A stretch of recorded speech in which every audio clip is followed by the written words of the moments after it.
Wiz Rocketeers, Matt, Tina, whoever else has talked about this entire discussion thing. This discussion's great. Let's please continue.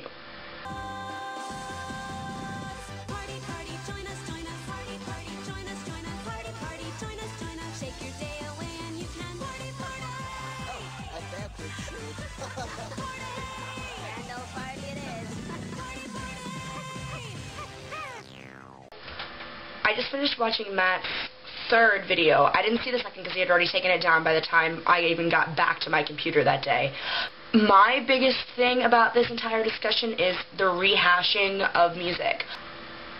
I can see where people would think that some of the bands are rehashing music, but no. While you may think that using the same 4 chords is rehashing music, or some songs sound the same, and it's bound to happen. There are songs from normal bands that sound the same as other songs. It's just a part of music. If someone's using the same 4 chords, it's probably because those 4 chords are in their vocal range. But a certain set of chords that you use, you're going to write songs with those chords, and then a lot of your songs are going to sound similar because you're using the same chords. Trust me, I know a lot of songs that are based off the same set of chords, same sort of chord progression, but it's because that's the vocal range that that person sings in. And I can fully understand why people might think that this is rehashing, but it's not. Second of all, on the rehashing issue, Harry Potter has 7 books. Okay, well, 10 if you count the Quidditch book, the Monster book, and then Beetle the Bard, but 7 main sources of material here. Of course you're going to have same topics touched on, same things kind of mentioned, jokes pulled in from other songs. Like, it's gonna happen. Just, there's not that much source material. And then when people go off and do material based on, like, their band or touring or other stuff, people are like, oh, I don't like this, or this isn't about Harry Potter. Well, it's creativity. Let it out. It's fine. That's my beef with that. The big bands, and you know what, I think the big bands deserve all of the celebrity, I don't even know the word to put there, but they work so hard, so I think they deserve the attention that they get. You have the Potters who've toured for years. They tour, and like, I know they're not doing much anymore. Hell, the last Potters show I've seen was Yule Ball, and that's probably the last one I expect to see for a very long time. But, like, the Potters tour, the Lupins tour, the first Wizard Rock band I met was Alex. It was Alex and Brandon, and they were in the middle of Philadelphia, and some girls were jerks, and guess what? That's how we met. I'm not even kidding. I went to see Alex play the show. It's the first I had ever heard of Wizard Rock. Thanks, Pottercast. Like, I didn't know of this whole thing until I met him, and then I went and searched MySpace and found all these bands. It was like, my mind was blown, and then I was a sponge and just wanted to watch and listen to everything. But, like, yeah, so I can see where the Myrtles, like, I tried, so I wanted to go see the Myrtles show with Alex, but I didn't know how to get to where they were in New Jersey, which is ridiculous now because I pass that place every time I'm coming back from Lawrence, or, like, it's just ridiculous. And I'm like, how did I not know how to get here? So, like, I wanted to see the Myrtles first show, but I've seen so many of their shows, and they're just so amazing and talented. And then you have the Parselmouths, who I've had the pleasure of seeing play live once. They're so good. I love them. I saw them at Rocksuck. They were amazing. I'm rambling, and it's just because my mind is in a million places right now. These bands just... Matt, you work so hard. You're always touring. You tour for months at a time, then you're home for like a month, and then you're out on the road again. I don't even know how, like, wouldn't even be able to keep my head straight. I was with Grace and Amy that one time in winter last, and I was done when I got back to Maple Shade. Done. I couldn't do that for a month. I'd love to try and see if I could keep my energy up, but I was done. I was so tired. What you guys do, the guys who tour, like Alex and Matt and the Potters and the Malfoys, you guys work so hard, and they do play good music, that it's no wonder why they're popular. This discussion just, I understand both sides. I understand why some people think that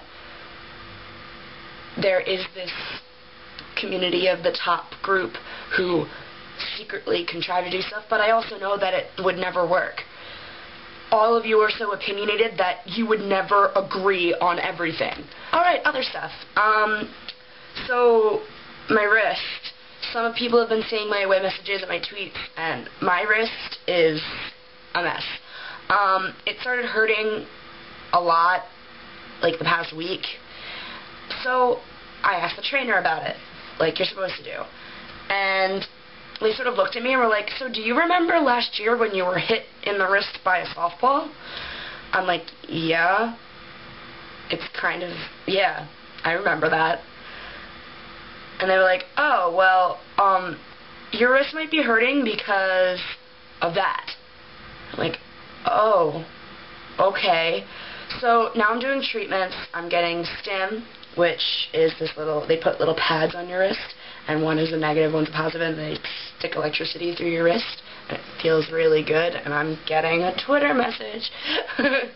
And then I put ice on it, and I do that for 20 minutes. Today I got like the ultrasound treatment, which is basically it's the kind of stuff that they do to do an ultrasound on like your tummy to see a baby, but it's like less, and it just gets blood into the area, and it tries to help heal. The one worry of the trainer is that the cartilage in my wrist is damaged, and if it is not feeling better by next week, I might have to see the hand specialist again to find out what is actually wrong. I'm not looking forward to this. I kind of hope that it starts to feel better, but I'm also on the realistic side. That means I'm probably going to see the doctor. I don't think it's going to stop me from playing softball because the pain isn't that bad. I'm getting it taped before practice, practicing with the tape. Not so fun. Kind of hard to throw, kind of hard to bat. You get used to it, but it's back to life. So that explains that. Jump cuts. Matt, I understand how you don't like jump cuts, and I know that I'm probably going to use a few of them in this video, but I don't really try to change my clothes that much when I'm making a video, and I normally try to stay in one place. I use the jump cuts because I go, and I think a lot. So I try to use the jump cuts to make my videos shorter, so you're not just listening to me going, okay, all the time. Well, I ranted about how I think that the bands deserve their attention when they work their ass off for it, and I think that means a lot. How the songs sort of sound the same, but they're not. Well, when you use the same chords, they're going to sound sort of similar, but it happens. There's only so many ways to mix up 4 chords. Like, people, come on, really? So that's my addition to the long and debate that's been going on for 2 weeks, and it's amazing because everyone's talking about it, and I like discussion. For those who want to know my softball schedule, I will have a link on the sidebar. I'm playing almost all the time in New Jersey this year. We're not traveling to Pennsylvania like we did last year for a few games. We're playing all the Pennsylvania schools here because we went to them last year. We are going to Florida for spring break, so the few people who know, who I've messaged, I will let you know as soon as I know if I have any days off to hang out with friends and family. I'll see my family a lot more because my mom and dad are coming down to Florida. But we have a week down in Florida for our spring break, and then we have 1 weekend in Maryland. We're playing a Saturday-Sunday round-robin tournament where we're actually, well, sort of, it's not a tournament, it's just we're playing 4 other teams in Maryland. I think I'm going to LeakyCon. Bye!